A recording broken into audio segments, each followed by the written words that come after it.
Salut les auditeurs et auditrices de Potin de Trail, bienvenue dans la saison 2. Épisode toujours présenté par Ludo Collet, diffusé sur Radio Mont Blanc et soutenu par Isalco, dont le slogan est « L'énergie créative ». Et pour tous ceux et celles qui veulent découvrir la définition de Potin de Trail, je vous invite à réécouter l'épisode 1 de la saison 2.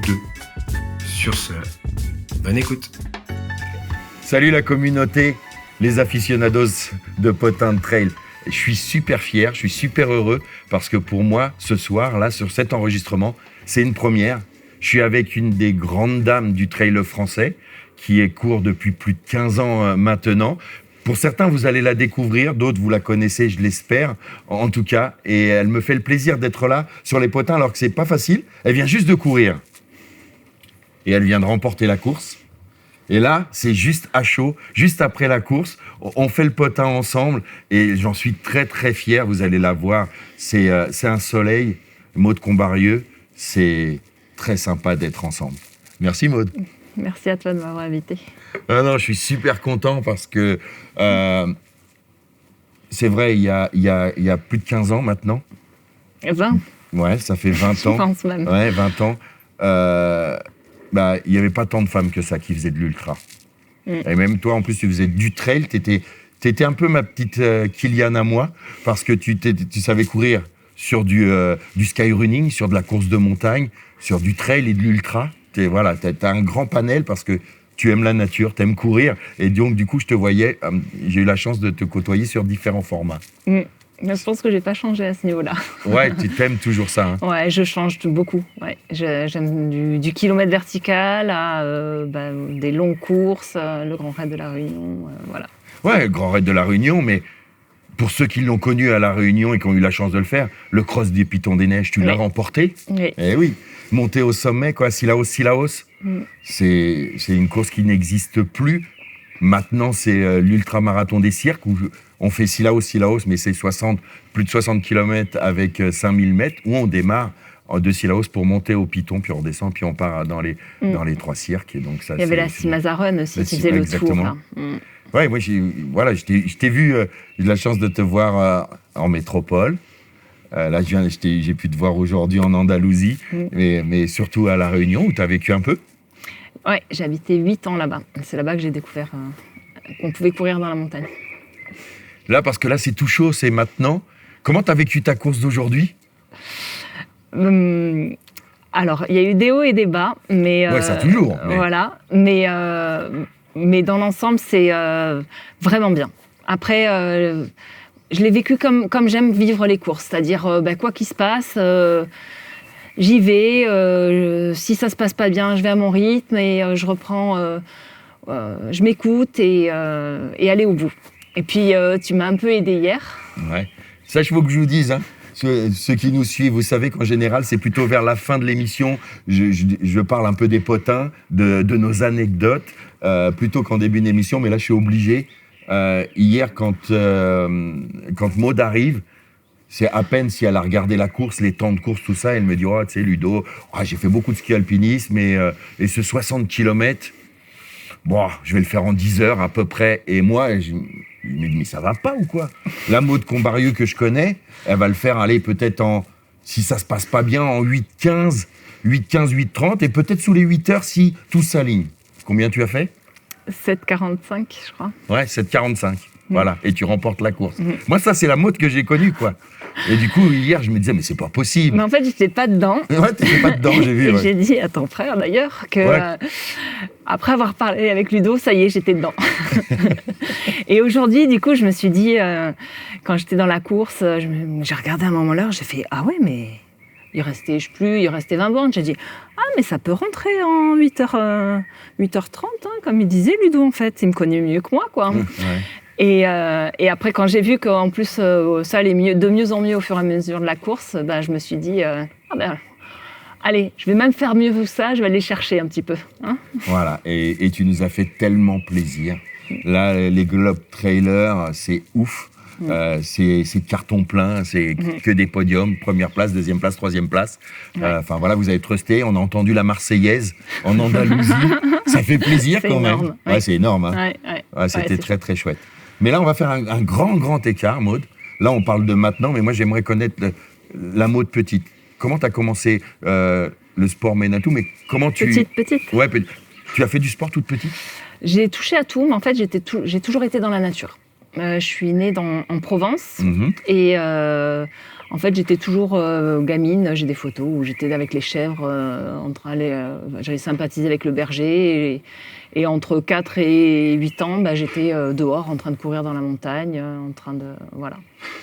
Et après, j'ai touché un peu à tous les sports. Mon père était très sportif, très sportif. D'accord. Et il pratiquait quoi? Alors tennis, il courait. Et donc j'ai fait un peu ces deux sports-là. La course, à 6 ans, je faisais 6 km avec lui. Je partais sous le pont à Aix-en-Provence, là, par là-bas. Et j'ai gardé la course, plus ou moins.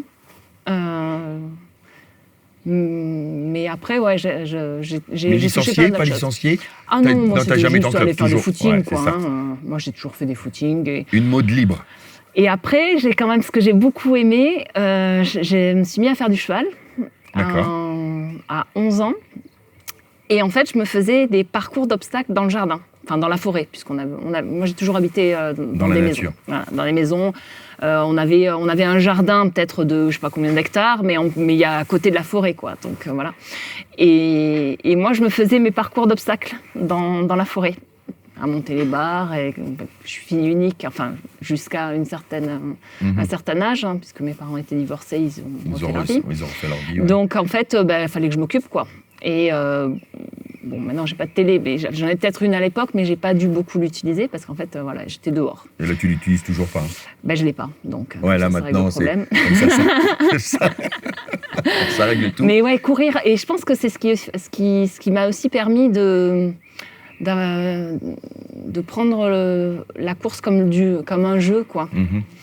J'ai ce souvenir que quand j'étais gamine, quand j'avais des escaliers, en fait, je m'amusais à les descendre le plus vite possible, de 1 par 1, de 2 par 2, 1, 2, 1, 2, 1, 3, voilà. Ouais, je faisais ça partout. Partout, mais c'est ce qui jeux, nous permet aussi de mieux se sentir dans l'espace. C'est plein de petits jeux comme ça. C'est pour ça que c'est souvent dramatique, malheureusement, maintenant, quand les jeunes, les parents ne les poussent pas à faire de sport. Parce que c'est quand tu fais plein de choses différentes que tu trouves ton équilibre. Et voilà, donc ça m'étonne pas. Ça m'étonne pas de toi que déjà tu étais très à l'aise avec ton corps. Puis dehors. Et dehors, ouais. Dehors. Et puis, tout doucement, les études. Ouais, à Toulouse. Donc là, je courais aussi un peu pour m'entretenir, pour sortir un peu. Et j'ai commencé le ski de rando et l'escalade à la fac. À la fac, ok. Ouais. Et ça m'a tout de suite plu. Vraiment, ski de rando, être dans la nature. Le ski de piste, j'aimais plus ou moins, mais alors d'être en ski de rando, c'est hyper apaisant, c'est génial. Et puis tu vas au sommet, alors t'es pas toujours tout seul, mais tu te choisis ta ligne. Et à quel moment tu sens que tu as des aptitudes réelles? Parce que tu as des aptitudes à grimper fort, que ça soit en pot ou en course à pied. À quel moment tu te rends compte de ça? Je pense que déjà, à l'époque, je crois que ma deuxième sortie de ski de rando avec mes amis, c'était le pic du Midi par le couloir Est. Donc il y a, je ne sais plus s'il y a 1008 de dénivelé ou 2000. Donc les copains, en fait, ils ne se sont pas posés de questions, quoi. Ils m'ont embarqué alors que c'était ma deuxième sortie de ski de rando. Ils savaient que j'allais suivre, quoi. Donc je pense que déjà, j'avais la caisse, quoi, de manière... manière naturelle? Ouais, je sais pas, ouais. À partir du moment où, je pouvais partir de... Après, je courais pas du tout... Enfin, je courais 1 heure, pas plus, mais ça me dérangeait pas. Pareil, quand on allait en falaise ou quand on allait faire des longues voies, on passait toute la journée. On a des marges d'approche de plusieurs heures des fois. On grimpe, on fait le tour. Des fois, il arrive un peu des galères. Voilà, en fait, la longueur, c'est pas un problème, déjà. Puis petit à petit, ça avance, tu continues tes études. À un moment, voilà, tu es professeur? Oui, professeur de mathématiques. Ouais. Donc j'ai fait... Agrégé maintenant? Oui. Wow. Petit challenge. Petit challenge. Voilà. Ouais. Il y a 2 ans. Et je pars à La Réunion. Mon premier poste, c'est à La Réunion. Je me suis dit, ah non, mais c'est hors de question que j'aille à Paris ou à Versailles. Voilà, donc bref, je suis allée à La Réunion. Ça va, c'est pas dégueu. Voilà, mais c'était pas très compliqué. Enfin, ça dépend l'époque, vraiment les des gens voulaient années. peut-être pas, Non, après, il y a plein de gens aussi qui m'ont dit, oh, t'as de la chance. J'ai dit, bah ouais, mais pourquoi vous l'avez pas fait aussi? Pourquoi vous vous êtes pas donné cette possibilité? On a la vie qu'on se donne, je suis bien d'accord avec toi. Souvent, j'entends ça, des gens qui disent, ouais, mais non, t'as poussé le destin. Moi, je voulais, quoi. Voilà, tu voulais. Voilà. T'as tracé ton chemin. Je ne pas poser de questions. Voilà. Ouais. Et je suis arrivée à La Réunion. Et bon, j'ai eu de la chance de tomber dans... Bon, après, là-bas, il y avait déjà beaucoup de monde qui courait dans les sentiers. Et moi, je ne sais pas du tout. Pour moi, courir dans les sentiers, moi, j'avais le souvenir de marches interminables avec ma mère, des fois, où on n'arrivait jamais à l'endroit. Il fallait redescendre après, enfin, voilà. Et là, j'ai découvert qu'on pouvait courir en montagne. Et que du coup, ça allait plus vite, on pouvait voir plein de choses et on faisait monter le cœur et ça m'a plu tout de suite. Ouais. Puis tu as été très performante. Hein. Les gens qui ont couru avec toi à l'époque à La Réunion s'en rappellent encore et tu as trusté les podiums assez rapidement. Et c'est là que moi j'ai commencé à entendre parler de toi et j'ai pu te suivre, quoi. C'était fou. J'ai adoré. Ouais. C'est des copains à l'époque qui m'inscrivaient sur les courses. Moi, je ne savais même pas qu'il fallait s'inscrire. Ils me disaient, ouais, viens faire une course avec moi. On t'inscrit. OK. Mais il y a même une fois où ils n'étaient pas là. Je suis arrivée la veille de la course. Mais t'as ton dossard? Quoi? Dossard? Faut s'inscrire? Bon, bref. Ouais, bien route. Mode route. C'est ça. T'as pas beaucoup changé là-dessus. Hein. Non, je suis un peu des fois... ouais. J'aime bien laisser les choses venir des fois. Ouais, et puis après, bon... Si, tu es bien obligé de montrer l'exemple maintenant, parce que quand je t'ai connu à l'époque de la CCC, notamment, le combat des Maudes, Maude Gobert, championne du monde, qui remporte en 2010 la CCC. Toi, tu finis 5e. 2 ans après, tu vas sur le podium, tu prends une magnifique 2e place. Et Maude, pour qui ça s'est moins bien placé, a fini quand même 3e. Enfin, voilà, c'était mes Maudes du trail, de l'ultra, quoi. Ouais, ça a été un grand moment. La CCC, bon, c'est pas forcément ma course préférée, mais bon, c'est Cham. Il y a plein de choses qui se passent là-bas. J'y suis allée avec les Réunionnais parce que j'avais gagné le Trail de Bourbon. Qui te donnait une place. Voilà, qui me donnait une place. On a passé des moments fabuleux. Et du coup, j'avais fait 5e et je m'étais dit, c'est pas si mal finalement, je vais y aller, mais en m'entraînant un peu, quoi, en allant courir, etc. Et là, je retrouve Maude dans la descente sur Valorcine. Ça va pas, machin, vas-y. Je dis, bah non, on continue. Attends, Maude Gobert, quoi. Ouais, Maude Gobert, quoi. Ouais. Voilà. Et puis on papote dans la descente. Puis je savais qu'elle descendait très bien, je savais qu'elle était très forte. Donc elle me dit, non, mais tu vas mieux, machin. Bon, bref. Et puis finalement, on a fait un bout ensemble. Et après, je suis partie devant parce que, bon, voilà, ça allait pas. Et du coup, et on s'est retrouvés sur le podium. Et c'était vraiment un grand moment. Ouais. Ouais, et toi, tu étais là pour l'arrivée, la petite voix qu'il faut. Ouais, c'est beaucoup d'émotions. Beaucoup d'émotions. Toujours. Et on est en 2025, là on parle de 2010-2012. Moi, j'aimerais que tu nous donnes ton secret. Et je pense que ça va intéresser et les femmes et les hommes. Entre-temps, tu as eu 2 superbes enfants. Tu as appris le basque, tu vis avec un basque, basque espagnol, même si vous vivez, si j'ai bien compris, dans le pays basque nord qui est du côté français. C'est ça. Moi, j'aimerais que tu me racontes comment tu arrives à allier ton métier de prof. Je crois que tu n'as pas d'entraîneur, tu t'es toujours fait toi, tu n'appelles pas ça tes entraînements, mais tes sorties. Comment tu fais avec tes 2 enfants? T'es une touche à tout. Tu as besoin de remplir ton cerveau et tu restes performante. Tu encore la preuve aujourd'hui où tu as mis la fessée à tout le monde chez les dames, 12e au général. C'est quoi le secret? Raconte-nous un petit peu comment c'est ton planning, quoi. Bon, déjà, pour moi, c'est le plaisir. Vraiment le plaisir avant tout et varier. Varier les plaisirs, varier les distances, varier les endroits. Comme tu disais, je fais un peu toutes les distances et tous les dénivelés en course aussi, mais en entraînement c'est pareil. Et après, par contre, c'est une organisation millimétrée, quoi. Moi, je vais m'entraîner. Du coup, je vais faire mes sorties. Je vais chercher les petits à l'école, je vais corriger les copies, enfin faire tout ce qu'on fait. Après, j'aime beaucoup cuisiner aussi, donc je fais à tartiner, je fais du thon, j'ai mon levain pour faire mon pain, je fais du kéfir. Là, je me suis mise à faire du kéfir parce que je m'ennuyais un peu. Mais en fait, en effet, j'ai jamais eu d'entraîneur parce que pour moi, c'était plus pour certaines personnes, ça leur enlève une charge mentale. Pour moi, c'est le contraire. C'est-à-dire, il faut que je dise à quelqu'un, il faut que justement avec les petits, avec tout, avec les emplois du temps qui changent, tout. Enfin voilà, je sais pas quand est-ce que je vais pouvoir avoir un créneau. Donc moi, je m'adapte. Tu te connais bien, ouais. Ouais, mais même à l'époque, j'ai pas eu d'entraîneur non plus. Mais à l'époque, en fait, c'est pareil, je fonctionnais au plaisir et aux sensations. Alors après, je me suis quand même beaucoup. J'ai fait beaucoup de courses, je me suis quand même beaucoup renseignée. J'ai regardé tout ce qui se fait partout. Je sais que je vais prendre un peu ce que... Ouais, tu vas prendre, mais parce que tu aimes étudier, tu as besoin de remplir ton cerveau tout le temps, tu es une bosseuse. Donc du coup, je pense que tu prends plus de plaisir en fait à te préparer tes sorties toi-même que si on te les faisait, quoi.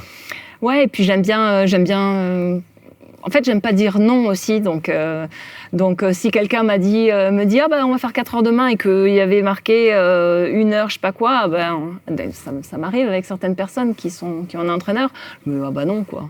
Enfin voilà, si j'ai envie de faire quelque chose avec quelqu'un, j'ai pas envie d'être coincée. Mais du coup, sur les sorties, sur les manières dont je vais courir, etc.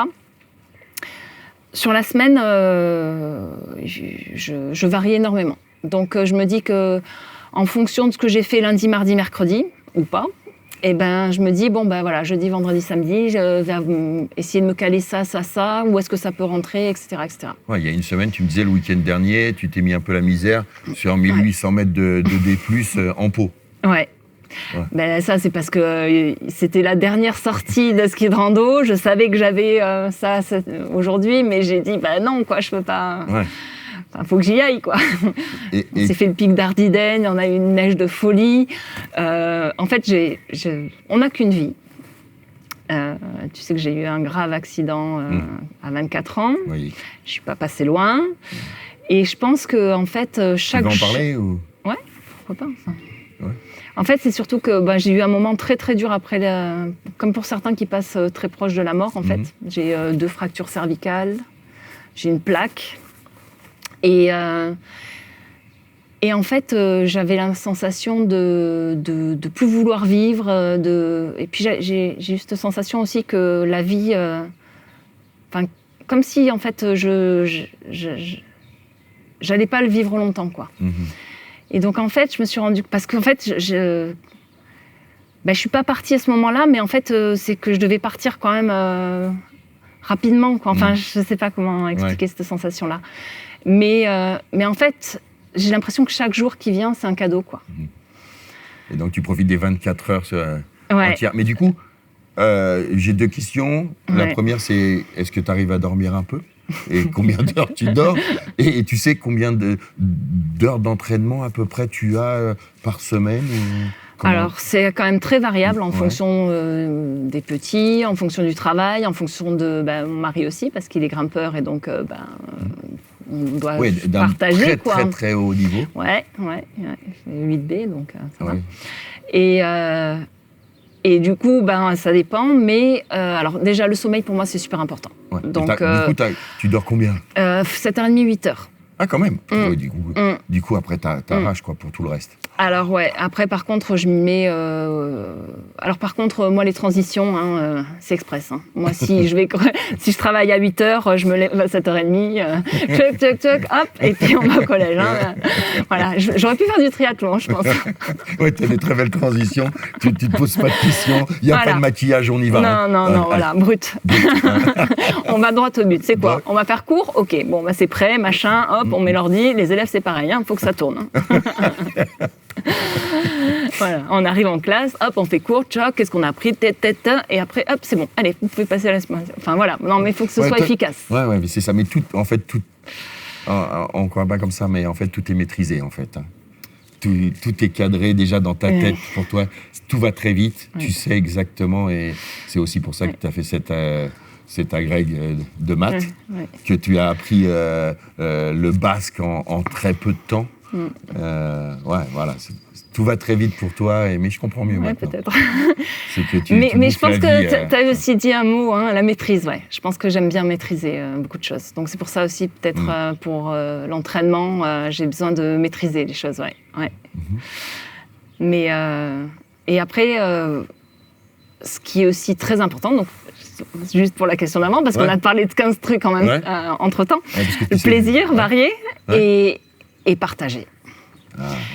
Et moi, je sais que ce qui me fait avancer, ce qui me fait donner le meilleur de moi-même, c'est comme hier soir, toi, quand j'ai vu que tu croyais en moi, quoi. Et ces moments, ces partages, pour moi, c'est ce qui me fait. C'est de ça que je me nourris, dont je me nourris, quoi. C'est ce qui me fait vivre, quoi. Ouais. Mais c'est pour ça que, pareil, à titre personnel. Ça fait plus de 20 ans que je suis au micro parce que c'est ce que vous me donnez, j'essaye de vous le rendre à toutes. Et avec des gens, je passe plus de temps, d'autres moins. Mais c'est ça, c'est ce que tu viens de résumer, quoi. Je crois en les gens, mais les gens croient aussi en moi. Enfin, et il y a ce partage et ça, c'est pas quantifiable.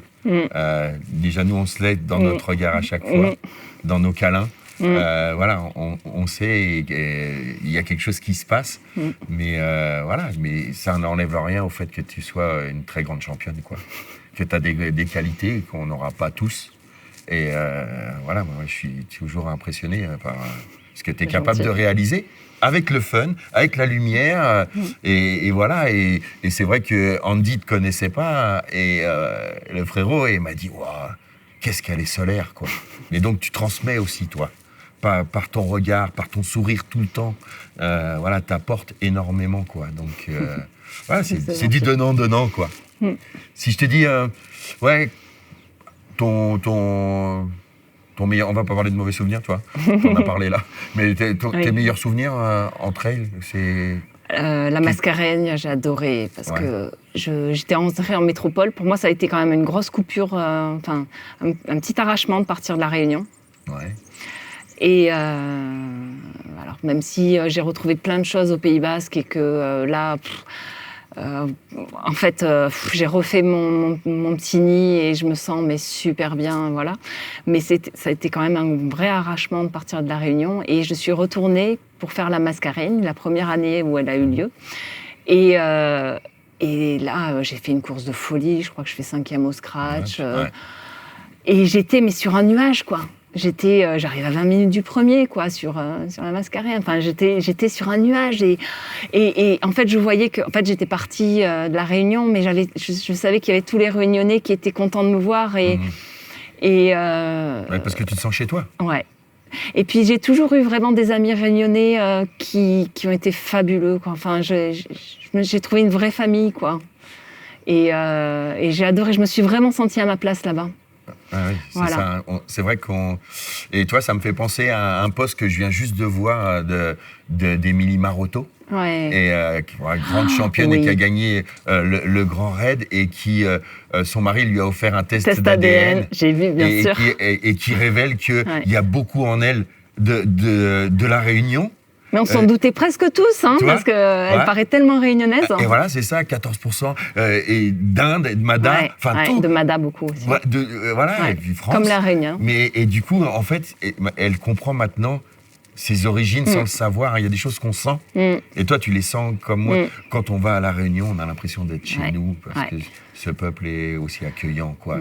Ces gens ont une autre façon de vivre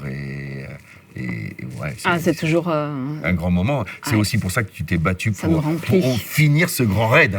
Ah oui. Il t'a résisté un petit moment quand même. Alors tu dis les enfants et tout ça. Je m'étais dit que en fait je voulais vraiment profiter d'être maman. Quand j'ai arrêté la course à pied, c'est toujours compliqué pour les filles de prendre la décision d'arrêter une carrière entre guillemets ou d'arrêter la course. J'ai jamais le bon moment, en fait, entre guillemets, parce qu'on a toujours quelque chose. Moi, j'étais quand même avec des contrats assez sympas, enfin, à l'époque, c'était pas ce qu'il y a maintenant, mais j'avais quand même des partenaires. J'avais eu aussi l'occasion avec Christophe Le Sceau de faire des choses aussi. Et j'ai dit non, j'ai dit stop, je vais être maman. Et ça, c'est toujours très compliqué. Et j'en connais maintenant à très haut niveau qui ont aussi ce doute, Bien sûr. ce tiraillement, quoi. Ouais, ce tiraillement. Est-ce que je vais revenir aussi forte C'est ça. Est-ce que je vais avoir le temps Moi, je m'étais dit, je ne suis pas sûre de vouloir revenir. D'accord. Je m'étais dit, non, mais en fait, je voulais... en même temps, donc du coup, je les ai fait à 36 et 37 ans. Donc, du coup, c'est pareil, tac, tac. Tac, tac, ouais. Mais Maîtrise. voilà. Mais je m'étais dit, je veux pas regretter quand même de. Je veux m'être sentie entière, m'être donnée quand même suffisamment dans ma vie de sportive pour pas avoir ce sentiment de vouloir revenir à tout prix, quoi. Et j'ai eu mes enfants et j'ai voulu en profiter vraiment parce que ils grandissent très vite. Et j'ai voulu être maman à 100%. Ouais. C'est vrai. Et après, en fait, je me suis dit, de toute façon, moi, la montagne, je l'aime. Je suis compétitrice dans l'âme. Et j'ai jamais fini le Grand Raid. Donc, il faut que je retourne à La Réunion. Et du coup, ça a été le challenge, revenir à La Réunion pour finir un Grand Raid. Et je l'ai fait en 2022. L'année où j'ai eu la Greg aussi. Donc, pas très bonne idée, ça, par contre. Ouais. Ça a été beaucoup de... Oui, mais t'aimes ça. Parce que, je sais pas, t'as une expression qui dit, il faudrait que tu vas me la redire dans le bon ordre. T'as un canapé, mais ton canapé, ça pourrait être un tableau. C'est d'ornement. C'est de l'ornement, c'est ça. J'ai un canapé d'ornement. Il y en a, ils ont des tableaux. Moi, j'ai un canapé. Un truc qui sert à rien, même pour les enfants. Ah, mais non, les enfants... Non. Enfin, des fois, ils sont au pied du canapé pour jouer à un truc. Mais c'est pareil, ouais. On n'a pas de télé, donc on s'occupe, ouais. Mais ouais, du coup, c'était vraiment... J'avais très, très envie de revenir à La Réunion pour finir ce Grand Raid. Et je m'étais dit, je reviens faire de la compétition pour finir un Grand Raid. Et est-ce que je continuerai après? Je sais pas. Et puis, c'est revenu, j'ai... Il y a des challenges qui te tenteraient? Il y a des choses que tu n'as pas réalisées? Tu parlais du Jaguar, de Christophe Le Sceau, ton ami, notre ami, de la Team Globe Trailer. Tu es la seule femme élite dans la Team Globe Trailer. Il y a des choses... Est-ce que lui qui fait le tour de la planète, il se lance des grands défis? Il y a des choses qui te tenteraient? Alors, il y a plein de choses. Mais pour le moment, je ne suis pas prête parce que j'ai encore vraiment envie de passer du temps avec mes enfants et c'est quand même une grosse organisation. 8 et 10 ans, 8 ans et demi, 10 ans. Donc c'est quand même une grosse organisation. J'ai pas envie de partir trop longtemps. Déjà, je suis quand même... je m'en vais régulièrement. C'est tout un compromis de temps passé avec eux, temps passé en famille, temps passé pour mon plaisir. Après, des fois, ils me disent « Ouais, mais pourquoi tu t'en vas ?» Je dis « C'est mon plaisir aussi, c'est comme ça que je suis bien, c'est comme ça que je suis bien avec vous aussi et c'est mon équilibre, quoi. » Voilà. Et puis, j'aime être avec des amis. Regarde, moi, j'invite souvent plein de copains à eux aussi. Je dis « Moi, c'est pareil, quoi. » Ouais, c'est vrai que, tu vois, l'été dernier, tu es venu à Briançon. J'ai même pas eu le temps de t'inviter à venir à la maison chez ma compagne. Que c'est toi qui nous avais invités avec Fiona Porte, pour venir faire l'apéro au camping. Et moi, j'ai pu découvrir tes enfants et ton mari. C'était génial. C'était sympa. C'était simple. Simple, mais on n'a pas... Voilà, c'est pas ce qui est compliqué qui est le meilleur, tu sais. C'est un bon petit moment, c'était bien chouette. Et puis l'environnement est bien aussi, Briançon, c'est pas mal. Ouais, toi qui aimes la montagne. Entouré de montagnes, le ça soleil, va. la douceur de vivre. Pour faire de l'escalade aussi. C'est ça. Écoute, je vais te demander une dernière chose, parce que ça fait quand même, t'es levé, il est plus de 20 heures, la course est à 6 heures ce matin. Voilà, il y a un moment, il va falloir aussi aller fêter tout ça. C'est important, on a du travail. On aime ça. Et on a du travail. J'aimerais que tu regardes cette caméra-là, que tu t'adresses deux choses. Tu t'adresses aussi aux dames, aux mamans. Les femmes sont très fortes entre elles et en ultra. Et il faut qu'il y en ait encore plus. parce que voilà, c'est vraiment un sport qui fait du bien et souvent les dames hésitent. Et t'en es la preuve, on peut réussir à tout coupler, avoir des résultats ou non, mais surtout se faire plaisir et partager. Donc j'aimerais que tu aies un message pour elle et puis que tu finisses cette émission par quelques petits mots en basque. Oui, ok. Alors moi j'ai quand même aussi la chance d'avoir mon mari qui est qui est pas aidant, comme ça peut être des fois. Ouais. C'est-à-dire que on vit ensemble et on prend chacun notre place aussi à la maison et on fait tous les deux des choses. Mais en effet, il n'y a pas assez de femmes, de filles qui font du trail. Et quand il y a différentes distances, voilà, ça je l'ai étudié, j'ai fait des trucs avec mes élèves aussi sur des pourcentages. Quand il y a sur un week-end plein de distances, il y a plus de la moitié des filles qui font le 8 km. Après, il y a pas grand-chose. Et ça diminue au fur et à mesure pour que finalement, sur l'ultra ou la plus longue distance, il n'y ait que 5, 10 ou 15% maxi. Et en fait, en arrivant à faire un petit peu de tout, en variant, en trouvant des moments, il faut se lancer, quoi. Il faut se lancer, il faut oser parce qu'on est capable de beaucoup de choses. Et sur les longues distances, finalement, on va moins vite et ça ne demande pas le même entraînement, du coup. Et il faut oser. C'est ça. Osons. Eta euskaraz, esan nahi dudana da, Euskal Herria asko gustatzen zait. Pozik naiz aurkitu dudelako talde polit bat, Cabernazoz deitzen direnak, eta ikastea euskara eta han bizitzea bete nau ere. Oui. Merci pour ton sourire, merci pour ce que tu dégages, merci pour ton amitié, merci pour ta force. Merci à toi pour ce que tu fais et pour être là, des petits moments comme ça, et c'est des petits moments très intenses comme d'habitude. Merci Maud. Merci aux fidèles techniciens pour leur travail, Mathieu Fouéchon pour le logo, Livio Boulanger pour le mixage son, Aurélien Collet pour le montage, et je vous dis à bientôt dans Potin de Trail.